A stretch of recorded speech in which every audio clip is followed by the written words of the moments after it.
என்பதற்கு தேவன் நம்மோடு, இம்மானுவேல் என்பதற்கு தேவன் நம்மோடு இருக்கிறார். ஆமென். கர்த்தரோடு இருக்கிறாரா?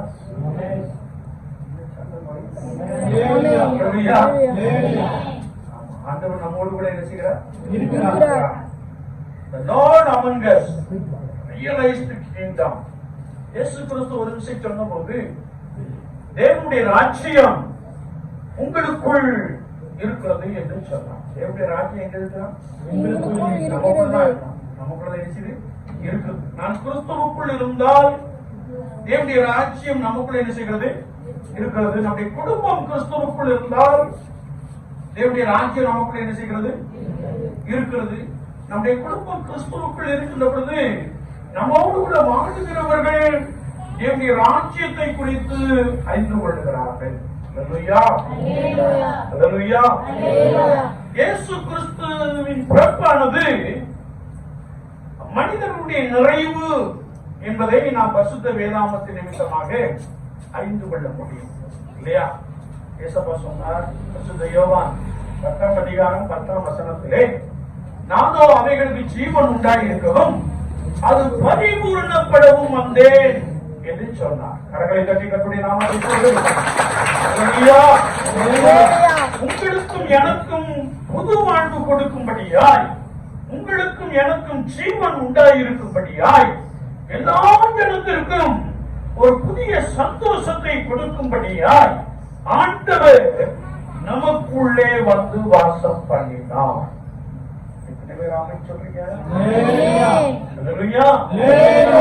உலகத்தை நாம் பார்க்கின்ற பொழுது மேக்ரோ எக்கனாமிக், மைக்ரோ எக்கனாமிக் ரெண்டு வார்த்தையை பயன்படுத்துவாங்க.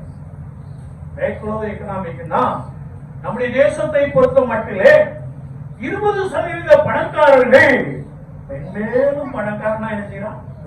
போய்கிட்டே இருக்கான் இல்லையா? நமக்கு நிறைய புள்ளி விவரம் கொடுக்குறாங்க. பணக்காரன் கவர்மெண்ட்ல பேங்க்ல 500 கோடி 1000 கோடி வாங்கி பணக்காரன் என்ன செய்யறான்? போயிட்டே இருக்கான். திரும்ப கொடுக்க மாட்டாங்க, திரும்ப நினைக்க மாட்டாங்க, செய்தித்தாள் வரும் இல்லையா? பணக்காரன் மேலும் பணக்காரன். மைக்ரோ எக்கனாமிக் தான் இந்த ஏழ்மையான நிலைமையில் உள்ளவர்கள் ஏழ்மையாகவே என்ன செய்கிறார்கள்? இருக்கிறாங்க. நம்முடைய முன்னோரை எடுத்துக்கோங்களேன், ரொம்ப கல்வி அறிவு என்ன செஞ்சிருக்காரு? இருந்திருக்காரு. நம்முடைய பிள்ளைகளை எடுத்துக்கோங்களேன், நன்றாக என்ன செய்வார்கள்? கற்றுக்கொள்ளுவாங்க இல்லையா? ஏன் நம்ம படிக்கிற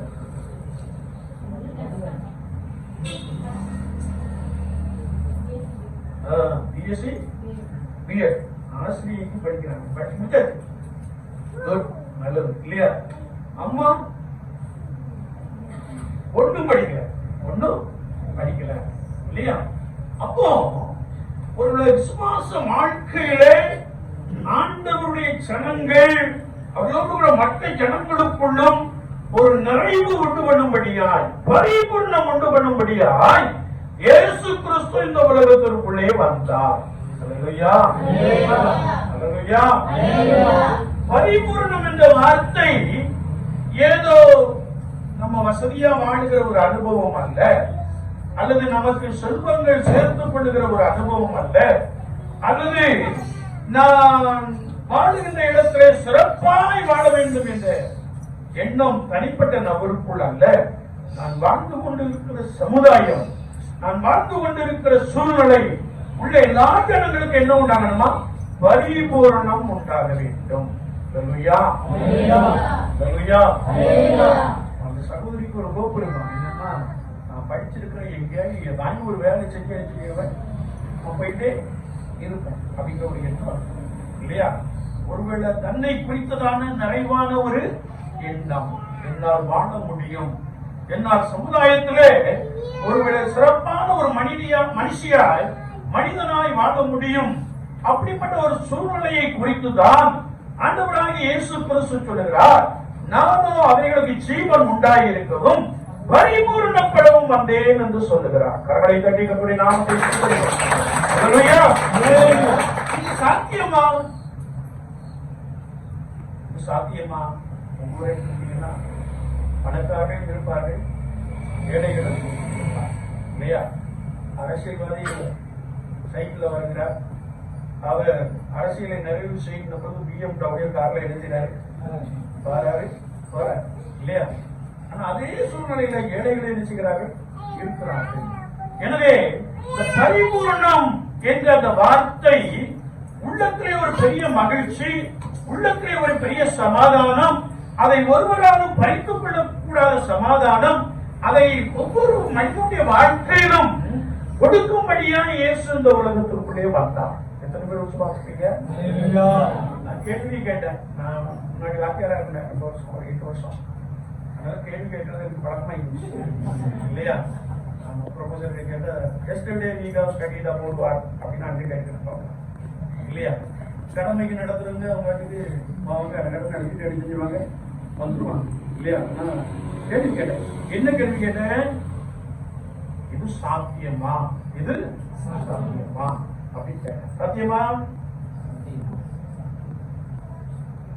யோசிக்கீங்க இல்லையா?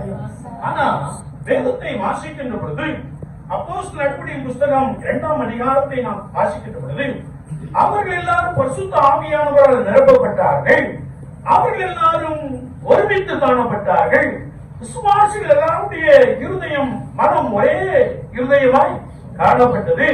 அவர்களுக்குள்ளே ஏற்றத்தாழ்வு இல்லை. வேதம் சொல்லுகிறது அதிகமாய் இருந்தவர்கள் ஒன்றுமில்லாதவர்களுக்கு என்ன செய்தார்கள்? கொடுத்தார்கள்.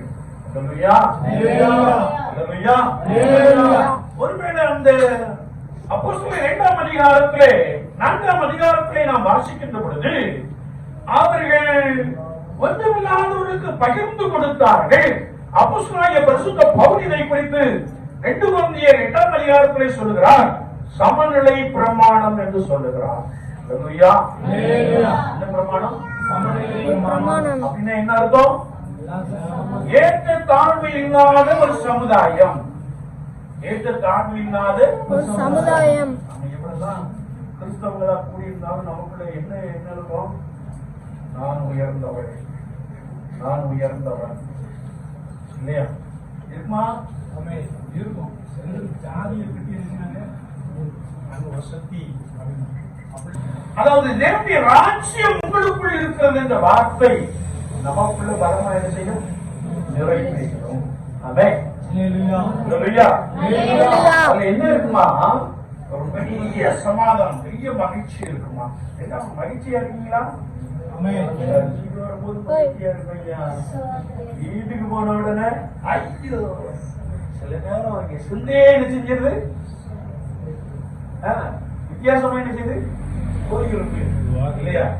சர்ச்சுக்குள்ள மகிழ்ச்சியா இருக்கிறோம், சந்தோஷமா இருக்கிறோம். ஆனா வீட்டுக்கு போனோட பக்கத்துல என்ன செஞ்சிடும்? சண்டைய. அது அல்ல, அது அல்ல. கூடுமான மட்டும் எல்லாரோடு கூட எப்படி இருக்கிறோமா? எல்லாரோடு கூட எதுவும் சொல்லுறாரு. அப்போ இந்த ராஜ்யம் உங்களுக்குள் இருக்கிறது இந்த வார்த்தை நிறைவேறும்படியா இயேசு கிறிஸ்து நம் மத்தியிலே கடந்து வந்தார். அந்த அனுபவத்தை உடையவர்களாக நீங்களும் நாளை என்ன செய்யணுமா? வாழ வேண்டும். ஆமென். பண்டிகை காலத்துல உங்க ஊர்ல ஏழைகள் இருப்பாங்களா? ஏழை எப்பவுமே கிடையாது. ஏன்னா அரசாங்கம் உணவு பஞ்சம் இல்லாம என்ன கொடுக்குது? அரிசி, ரேஷன் அரிசி கொடுக்குது இல்லையா? ரேஷன் அரிசி சாப்பிடுறீங்களா? சுகர் உள்ளவங்க ரேஷன் அரிசி சாப்பிடலாமா? நான் அதைத்தான் சாப்பிட்டு இருக்கேன். தப்பு இல்ல. எங்க வீட்டம்மாவுக்கு யாரோ சொல்லிட்டாங்க, அவங்க டீச்சரா இருக்கிறாங்க, எச்சமா இருக்கிறாங்க, ரேஷன் அரிசி சாப்பிட்டா சுகர் ரொம்ப என்ன செஞ்சாரு வராது, அதை வடிச்சு என்ன செய்ய சாப்பிடுங்க, குக்கர்ல என்ன செய்ய வைக்காதீங்கன்னு சொல்லிட்டாங்க. அதுல இருந்து நமக்கு என்ன சந்தோஷமா என்ன செய்யணும்? சாப்பிடும். அரசாங்கம் நீங்க அரிசி கொடுத்து யாரும் ஏழை இல்ல இருக்கக்கூடாதுன்னு என்ன செய்யுது? நினைக்கிறது. நீங்க திமுக ஏன் கேட்டாதீங்க, நான் ஏசப்பா கட்சி. ஏதோ ஏதோ பரப்ப வந்துட்டாங்கன்னு நினைச்சிடாதீங்க. நான் என்ன சொல்றேன்னா, நமக்குள்ள ஏழைகள் இருக்கக்கூடாது என்பதை அரசாங்கம் என்ன செய்யுது? நினைக்குது. அதுல ஒரு வார்த்தைக்குரிய காரியங்களை நமக்கு என்ன செய்கிறது? கொடுக்குதா இல்லையா? உங்க பகுதியில ரேஷன் கடை கிடையாதோ? அதோட இந்த காசு மார்க் அடைச்சிட்டாங்கன்னா நல்லா இருக்கும். எத்தனை பேர் அப்படி நினைக்கீங்க? எல்லாரும் நினைக்கிறோம். சீக்கிரம் என்ன செஞ்சிருவாங்க? மூடிடுவாங்க. எத்தனை பேர் விசுவாசிக்கிறீங்க? இல்லையா? அதனால நிறைவு கணங்களுக்கு என்ன செய்யக்கூடாது? ஏழையாவாய் இருக்கக்கூடாது. நீங்க இருந்து கொல்கத்தா பட்டணத்துக்கு ட்ரெயின்ல போவீங்க அப்படின்னா ஹவுரா ஸ்டேஷன்ல இறங்கி ஒரு அண்டர் கிரவுண்ட் வழியா பஸ் ஸ்டாண்டுக்கு போகணும். அந்த வழியில போகும்போது இரு பக்கமும் பார்த்தா வீடு அற்றவர்கள், வீடு இல்லாதவர்கள், உணவு இல்லாதவர்கள், ஐயோ பரிதாபம், நடக்க முடியாதவர்கள் அந்த வழியில என்ன செய்வாங்க? நடப்பாங்க. அவங்களுக்கும் அதிகமா இருக்கிறன்னா அவர்களை என்ன செய்யணும்? கொடுத்து உதவ வேண்டும். அப்படின்னாதான் சமநிலைமை, எக்கனாமிக்கலி சமநிலைமை என்ன செய்யும்? வரும். அது செய்யணுமா? நான் இயேசுவை ஏற்றுக்கொண்டேன்னு சந்தோஷமா சொல்லுவோம். ஆனா எனக்குள்ளது எனக்கு தான், எனக்குள்ளது எனக்கு தான். வரலாற்று ஆசிரியர்கள் இப்படி சொல்றாங்க, கிறிஸ்தவர்களுக்குள்ள 3 வகையான கம்யூனிட்டி இருக்குதான். யாருக்குள்ள? கிறிஸ்தவருக்குள்ள. நீங்க 3 வகையான கம்யூனிட்டி. சாதியை நடிச்சிடக்கூடாது. ஏசப்பா சாதியெல்லாம் ஏற்றுக்கிடவே மாட்டார். எல்லாரும் ஒண்ணுதான். எல்லாரும் சகோதரனும் சகோதரி. நாங்க அப்படித்தான் நினைக்கிறோம். எல்லாரும் சகோதரனும் சகோதரி, இல்லையா? ஆமா. ஒரு கம்யூனிட்டி இருக்குதான் கிறிஸ்தவங்களுக்குள்ள. அது என்ன கம்யூனிட்டினா, உனக்குள்ளதெல்லாம் எனக்கு, உனக்குள்ளதெல்லாம் ஆமா. இதுக்கு பேர் என்ன பேருன்னா மாபியா கம்யூனிட்டி. எது கம்யூனிட்டி? Mafia community. பிடுங்கி கொள்ளுகிற கம்யூனிட்டி. ஆனா இரண்டாவது ஒரு சாரார் இருக்கிறாங்க. அவங்க எல்லாம் சோபியா கம்யூனிட்டி. எப்படின்னா, எனக்குள்ளதெல்லாம் எனக்கு தான், எனக்குள்ளதெல்லாம் யாருக்கும் நினைக்க மாட்டேன், கொடுக்க மாட்டேன் அப்படின்னு நினைக்கிற கிறிஸ்தவர்கள், இல்லையா? மூன்றாவது ஒரு கம்யூனிட்டி இருக்கு. அதான் அப்போஸ்தலர் 2ஆம் அதிகாரம் 4ஆம் அதிகாரத்தில் சொல்லப்பட்ட குளோரியா கம்யூனிட்டி. என்ன community? Gloria community. Gloria community என்ன சொல்லுது அப்படின்னா, எனக்குள்ளதெல்லாம் மற்றவங்களுக்கு. கரங்களை கட்டி ஆண்டவரை ஸ்தோத்திரிப்போம். ஹல்லேலூயா, ஹல்லேலூயா, ஹல்லேலூயா. ஒருவேளை ஜெபர்சன் என்ற ஒரு சகோதரன் இந்த பகுதியை நினைத்து நமக்கு கொடுக்கிறாங்க என்றால், ஆண்டவர் கொடுத்ததிலிருந்து ஒரு பங்கை நமக்கு என்ன செய்கிறார்கள்? கொடுக்கிறார்கள். உங்களுக்கு என்ன செய்கிறார்கள்? கொடுக்கிறார்கள். ஏன் அப்படி கொடுக்கணும்? அவங்களுக்குள்ள தேவனுடைய ராஜ்யம் இருக்கிறது. ஆமென். ஹல்லேலூயா. எனவே ஒன்றுமில்லாத சகோதர சகோதரிகளுக்கு உதவி செய்ய ஆண்டவர் அவருக்கு பலத்தை கொடுத்திருக்கிறார். ஹல்லேலூயா. எனவேதான் the Lord among us, தேவன் நம்மோடு கூட இருக்கின்ற பொழுது நமக்கு குறைவு சங்கீதக்காரன் சொல்லுகிறார், கர்த்தர் என் மேய்ப்பராய் இருக்கிறார், நான் தாழ்ச்சி அடையேன். உங்களுக்கு ஆண்டவரை சொல்லுகிறோம். ஹல்லேலூயா, ஹல்லேலூயா. உங்களுக்கு குறைவு இருக்குதா? குறைவு இருக்குதா? இல்லைன்னு சொல்லிடுவீங்க. நான் தனியா உட்கார்ந்து கேட்டேன், ஏதோ ஒரு குறைய செய்யுங்க சொல்லிக்கிட்டு இருக்கு. நிறைவு இருக்கும், பொருளாதாரத்துல நிறைவு இருக்கும். ஆனா மனசுல சில குறைகள் என்ன செய்யும்? எல்லாம் ஆண்டவர் என்ன செய்வாரா? ஒரு சிலர் மன குறைவோடு கூட வந்திருக்கீங்க. ஏசப்பா எனக்கு இதை செஞ்சிட மாட்டாரா?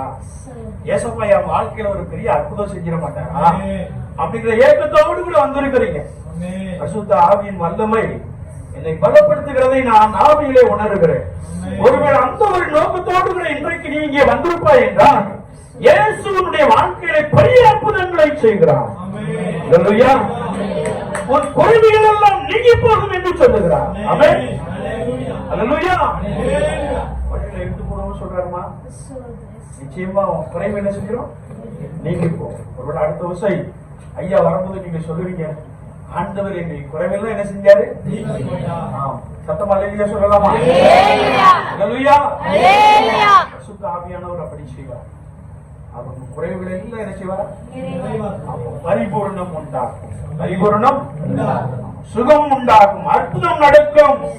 ஒருவேளை விசுவாச வாழ்க்கையிலே நான் சமநிலையிலே வாழக்கூடிய அந்த கிருபையை உலகத்திலே வந்த இயேசு கிறிஸ்து உங்களுக்கு என்ன செய்வார்? கொடுப்பார். ஒரு மிகப்பெரிய பணக்காரர் இன்னும் இருக்கிறார், பெங்களூர் பட்டணத்துல அவர் இருக்கிறார். அவர் மிகப்பெரிய செல்வந்தன். செல்வம் இருந்தாலும் என்ன இருக்காது? நிம்மதி இருக்காது. எப்போ ரைட் அடிக்க போறான், எப்போ ஈடி வருவான், இல்லையா? நம்ம அமைச்சர்கள் தான் பார்த்தா அந்த எண்ணத்துல தான் நினைச்சுவாங்க, எம்எல்ஏக்கெல்லாம் அந்த எண்ணத்துல தான் நினைச்சுவாங்க.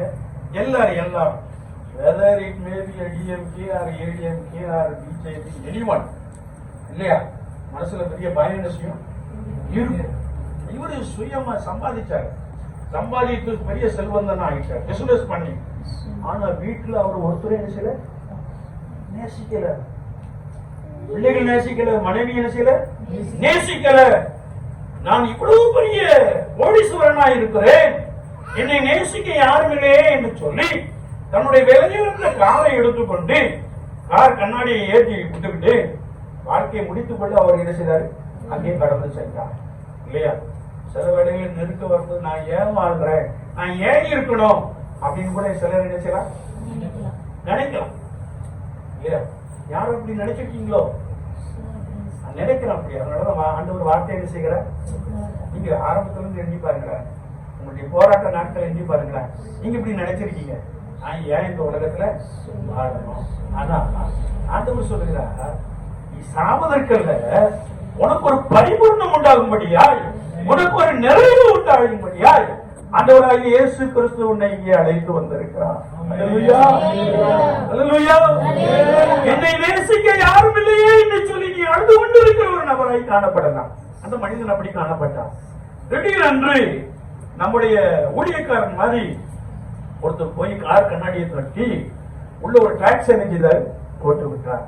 போட்டுட்டு மெதுவா சொன்னாரா, இயேசு உன்னை நேசிக்கிறார், இயேசு உன்னை என்னை நேசிக்க யாரும் இல்லையே என்று சொல்லி வாழ்க்கையை முடித்துக் கொள்ள போற அந்த மனிதனை பார்த்து இயேசு உன்னை நேசிக்கிறார் என்று சொன்ன மாத்திரத்திலே என்னை நேசிக்கிற ஒருவர் இருக்கிறாரா என்று சொல்லி அந்த மனிதன் அழுது கொண்டு அந்த விலாசத்தை பார்த்து நேர நாலுமாவளி செய்தாரா, வந்து விட்டார். அந்த இயேசுவை பற்றி அறிந்து கொண்டார்.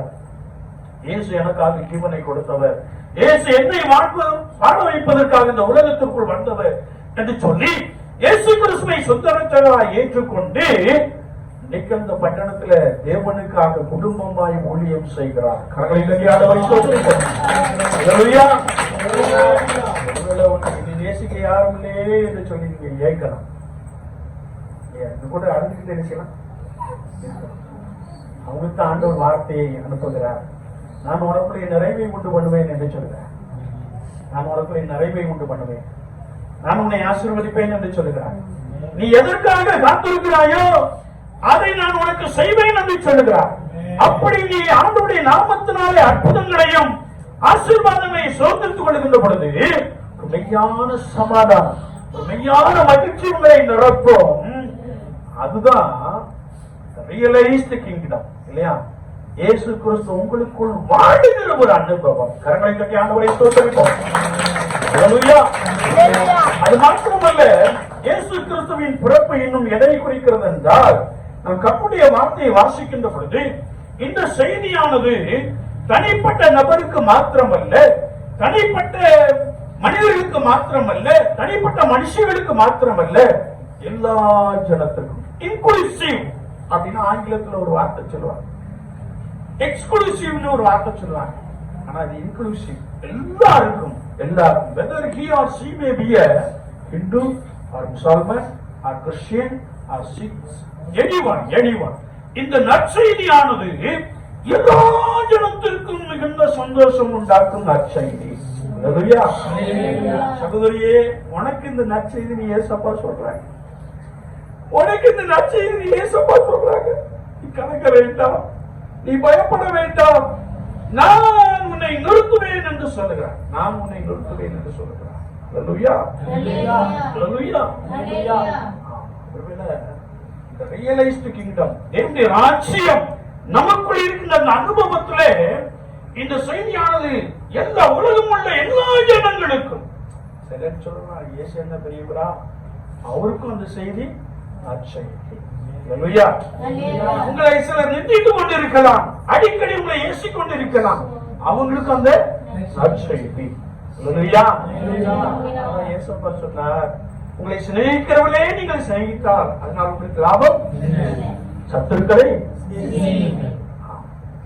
உங்களை யார் எதிர்க்கிறாங்களோ, உங்களுக்கு விரோதமா யார் பேசுறாங்களோ அவர்களை நீங்கள் உள்ளத்தின் ஆழத்தில் இருந்து சிநேகிக்கின்ற பொழுது ஆண்டவர் உங்களுடைய வாழ்க்கையில பெரிய அற்புதம் செய்கிறார். யோபு தன் சிநேகிதனுக்காக வேண்டிக் கொண்ட பொழுது கர்த்தர் யோபுவின் சிறையிருப்பை என்ன செய்தாரா? ஆண்டவரை சோதரிப்போம். உன் சிறையிருப்பு மாறும், உன் கண்ணீர் மாறும். இயேசு கிறிஸ்து உனக்குள்ளே பெரிய அற்புதங்களை செய்ய போகிறார். ஆமென். அதற்காகத்தான் நான் அந்த உலகத்துக்கு என்ன செய்றேன் அப்படின்னு சொல்றேன். ஒருவரும் செய்யக்கூடாத பெரிய காரியம், பெரிய அதிசயம். மூன்றாவதாக நினைக்கலாம், நான் தனிமையில இருக்கிறேனே அப்படின்னு நினைக்கலாம். ஆனா நான் தனிமையில இல்ல.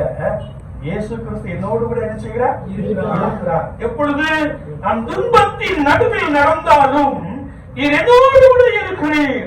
நான் மரண பள்ளத்தாக்கில் நடந்தாலும் பயப்படே, தேவரீர் என்னோடு கூட இருக்கிறீர். உலகம் உன்னை வெறுக்கலாம், உன்னுடைய உற்றார் உன்னை வெறுக்கலாம், உனக்கு விரோதமாய் அநேகர் செயல்படலாம். ஆனால் ஆண்டவராகிய இயேசு கிறிஸ்து உன்னோடு கூட இருக்கிறார். அந்த ஒரு அனுபவத்தை கொடுப்பதற்காக இயேசு கிறிஸ்து இந்த உலகத்துக்குள்ள என்ன செய்தாரா? அந்த அனுபவம் முதலாவது திருச்சபையிலே காணப்பட்டது. எல்லாரும் ஒருமித்து இருந்தார்கள். விசுவாசிகளுக்குள்ளே ஒரு மனம் இருந்தது. ஒருவரை ஒருவர் ஆழமாய் நேசித்தார்கள். தங்களுடையவர்களை மற்றவர்கள் பகிர்ந்து கொடுத்தார்கள். தேவராட்சியம் மகிமைப்பட்டது. உங்களுக்கு நிறைய இருக்குன்னா இந்த கிராமத்துடைய ஏழைகளுக்கு ஒரு வஸ்திரம் எடுத்து உங்களுக்கு நிறைய இருக்குன்னா பண்டிகை நாள்ல சிலரை அழைத்து அவங்களுக்கு நல்ல சிறப்பான உணவை என்ன செய்ய கொடுப்பீங்களா? தேவனுடைய ராஜ்யம் உங்களுக்குள்ளே இருக்கிறது. ஆண்டவர் நம்மை பலப்படுத்துகிறார். ஆண்டவர் கிருபையினாலே நிரப்புகிறார். ஒருவேளை கர்த்தருடைய வார்த்தை சொல்லுகிறது, மனுஷர் உங்கள் நற்கிரியைகளை கண்டு. மனுஷர் மனுஷர்னா யாரு? எல்லாரும் எல்லாரும் கிராமத்தில் உள்ள எல்லாரும் நமக்கு சகோதரிகள் சகோதரிகள் தான். நான் சொல்லிட்டேன் முதல்ல. அது இந்துவா இருந்தாலும் சரி, முஸ்லீமா இருந்தாலும் சரி, சீக்கியரா இருந்தாலும் சரி, யாரா இருந்தாலும் சரி, நமக்கு யார்தான் சகோதரர்கள் இல்லையா? எல்லாரும் எல்லாரும் அப்படின்னு வேணும் சொல்லு இல்லையா? அப்ப இந்த கிறிஸ்து பிறந்த அந்த நாளிலே நாம் நம்மை கர்த்தருடைய சமூகத்திலே அர்ப்பணித்து இயேசுவை சொந்த ரட்சகராக ஏற்றுக்கொண்டு நம்முடைய உள்ளத்திலே நாம் இருப்போமே என்றால் தேவன் நம்மோடு கூட இந்த மனுஷர்கள் நினைச்சுவாங்களா?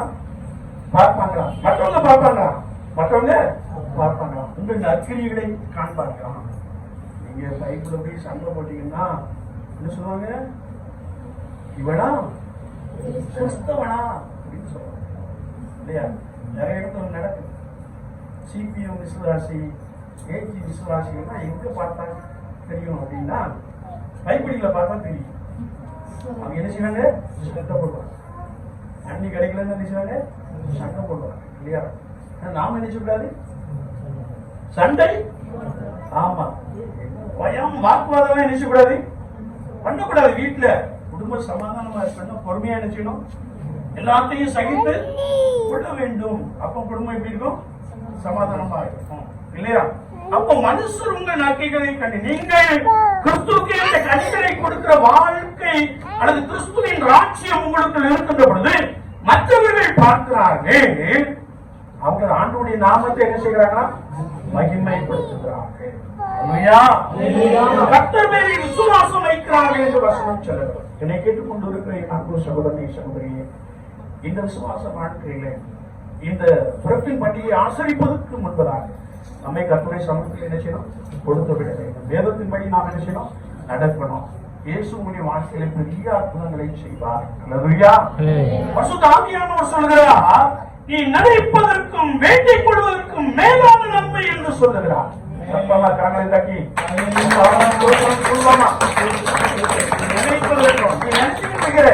அதை காட்டிலும் பெரிய காரியங்களை, அதை காட்டிலும் பெரிய அற்புதத்தை உனக்குள் வாழுகின்ற இயேசு செய்கிறார். அப்படிப்பட்ட பெரிய கிருபையை ஆண்டவர் நமக்கு கொடுப்பார். பிறப்பிலே நாம் சொந்த ரட்சகராய் ஏற்றுக்கொள்வோம். அவரோடு கூட இசைந்து வாழ்வோம். நம்முடைய செயல்பாடுகளினால இயேசுவை காண்பிப்போம். மற்றவர்களை கிறிஸ்துவின் பேரில் விசுவாசம் வைப்பார்கள். எல்லாரும் தேவனுடைய ராஜ்யத்துக்குள்ளே வாழுகிற குளோரியா கம்யூனிட்டியாக நினைச்சுவார்கள், மாறிவிடுவார்கள். ஆண்டவர் அப்படிப்பட்ட கிருபைகளை நிறைவாய் கொடுப்பார்கள். ஆமென். ஆமென்.